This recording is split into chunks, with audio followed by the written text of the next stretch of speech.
It started with my 3-year-old son screaming in his room in the middle of the night. When I came to check on him, he was in hysterics. Tears ran down his little cheeks as he cried about how the boogeyman had frightened him. I let him sleep with my wife and I for the night, thinking it was just a bad dream. The next evening, he didn't even want to be in his room. But I convinced him that the boogeyman was just a figment of his imagination. I was woken again, once more, by his screams. I rushed into his room to find him in tears again. On the third night, I set up a camcorder in his room in order to show him that there was no monster.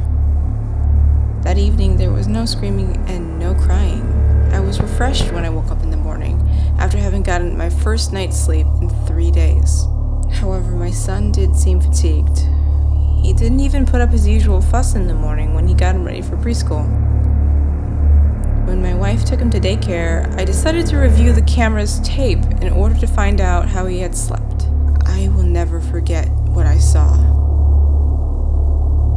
Around 2 a.m., while my son was asleep, his closet door slowly creaked open. Out of the shadows crept a pale, naked, veiny woman with long white hair and solid black eyes.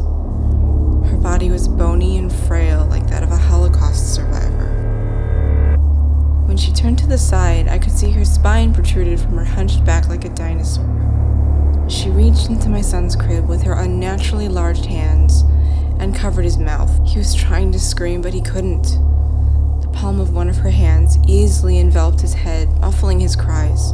She snatched him up with the ease that a person of her frame should not have, then walked back into the closet with him in her arms. An hour later, she returned with what looked like a wriggling maggot the size of a duffel bag and placed it in my son's bed before retreating once more into the closet. Over the next 2 hours, I watched it twist and writhe while it grew and mutated until it looked just like my baby boy. Once the transformation was complete, it got out of bed and slipped on a pair of pajamas, then slid back between the covers and waited for us to come in. I don't know what that thing is that left with my wife this morning, but I know it's not my son.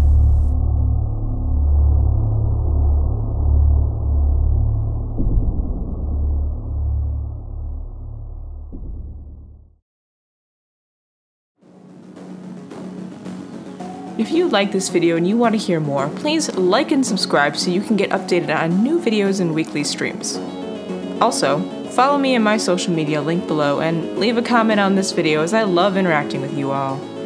They say generosity makes you a happier person. I don't know if that's true, but regardless, I have links below if you want to leave me a tip. There's more to come, so join me for the journey. And as always, good night.